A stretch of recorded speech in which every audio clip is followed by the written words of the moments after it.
কালীঘাটে skywalk open হওয়ার পর আমার কালীঘাট মন্দিরে যাওয়া হয়নি। আমি সেই লাস্ট ডিসেম্বর মাসে গেছিলাম।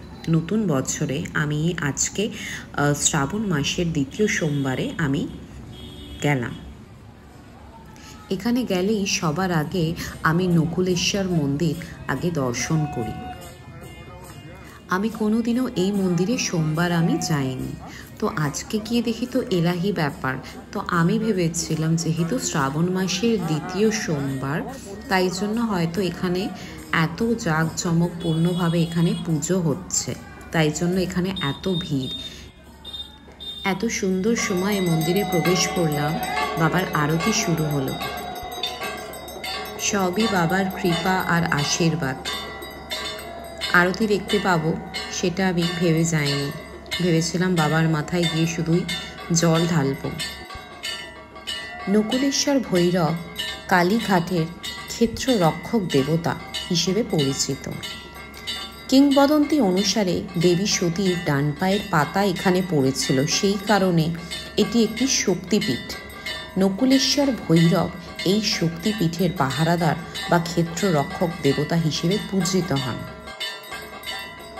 প্রতিটি শক্তিপীঠের সঙ্গে একজন করে ভৈরব দেবতা থাকেন, যিনি এই স্থানকে রক্ষা করেন। কালীঘাটের ভৈরব হলেন নকুলেশ্বর। নকুলেশ্বর ভৈরবকে অনেক সময় নকুলিশ বা নকুলেশ নামেও উল্লেখ করা হয়ে থাকে। কালীঘাটের কালীমায়ের মন্দিরের মতোই নকুলেশ্বর ভৈরবের মন্দিরও ভক্তদের কাছে অত্যন্ত শ্রদ্ধার স্থান, অত্যন্ত গুরুত্বপূর্ণ স্থান। সতীর মৃত্যুর পর মহাদেব যখন তাণ্ডব নৃত্য শুরু করেন, তখন বিষ্ণু সুদর্শন চক্র দিয়ে সতীর দেহ একাণ্ড খণ্ডে বিভক্ত করেন। আর এই একাণ্ডটি খণ্ড বিভিন্ন স্থানে পতিত, আর সেই স্থানগুলোতেই শক্তিপীঠ নামে পরিচিত। এবং প্রত্যেকটি শক্তিপীঠের জন্য একজন করে ভৈরব সেখানে থাকে, তাদেরও নাম বিভিন্ন। সবার সাথে সাথে আমিও বাবার মাথায় জল ঢেলে দিলাম।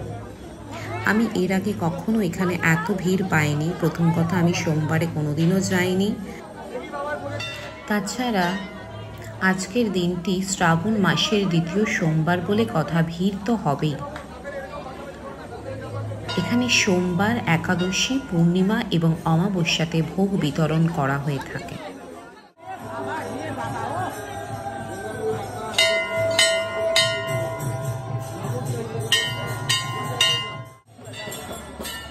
বাইরে বেরিয়ে দেখছি সবাইকে ভোগ দেওয়া হচ্ছে। এরপর আমি কালীঘাট মন্দিরে মায়ের দর্শন করার জন্য চলে এলাম। আজকে বাবার মন্দিরে ভিড় বেশি, মায়ের মন্দিরে তেমন আমি ভিড় দেখতে পারলাম না। তাছাড়া বৃষ্টি হচ্ছিল। এরপর আমি মিষ্টি দোকান থেকে প্যারা নিয়ে নিলাম।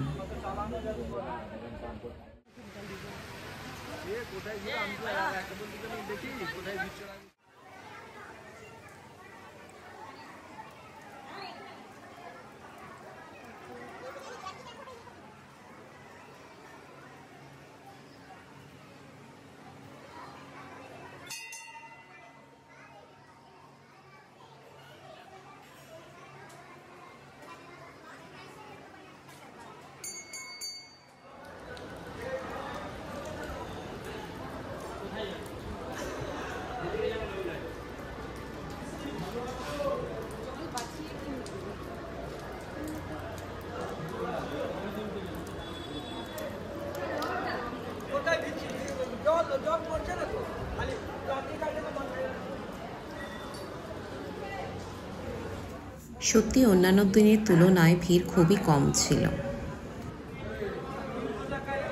ফাঁকার মধ্যে মন্দির দর্শন করতে তো আমার ভীষণ ভালো লাগে।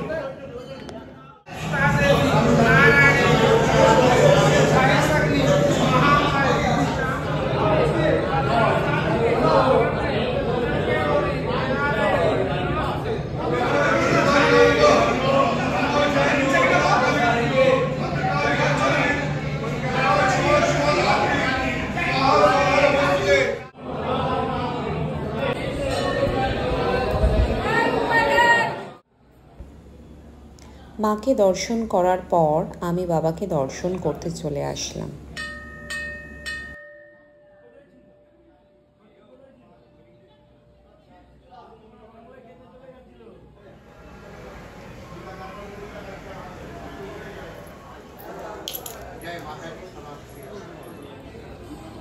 এরপর আমি রাধা কৃষ্ণের মন্দিরে চলে আসলাম। কালীঘাট মন্দিরে ঠিক বাইরেই আরেকটি পুরনো মন্দির আছে, সেটিও রাধাকৃষ্ণের মন্দির, এবং এখানে অনেক পুরনো শিবলিঙ্গ রয়েছে, প্লাস একটা নারায়ণের মূর্তিও রয়েছে। এই মন্দিরটি কিছু মাস আগে এত সাজানো গোছানো ছিল না। হঠাৎ করে এই বাড়ির দালানটি ভেঙে পড়ে, তারপরে এখানে মেরামতের কাজ শুরু করা হয়। মন্দির দর্শন আমার খুব ভালোভাবেই হলো।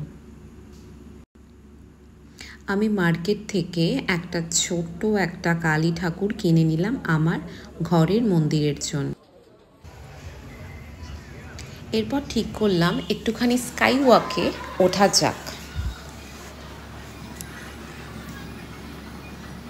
নকুলেশ্বর মন্দিরের দিকে একটি স্কাই ওয়াক থেকে নামার রাস্তা রয়েছে, ঠিক করলাম সেদিক থেকেই নকুলেশ্বর মন্দিরে যাব, কারণ সেখানে আমাদের বাইক রয়েছে।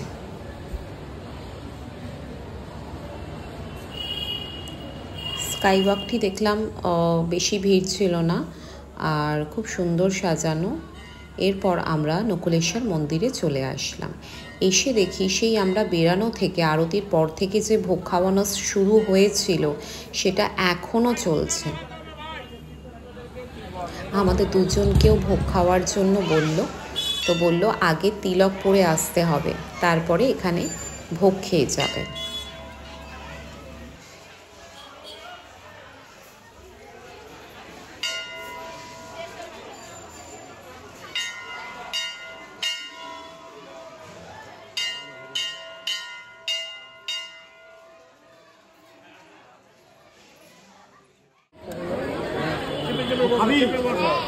এই যে পাতা এই দাদা দিচ্ছি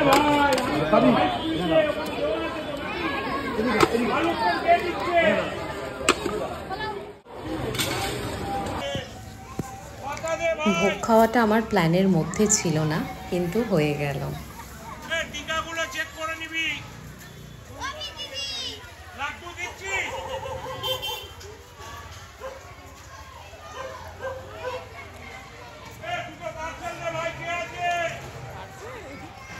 প্রত্যেক সোমবার, একাদশী, পূর্ণিমা, অমাবস্যা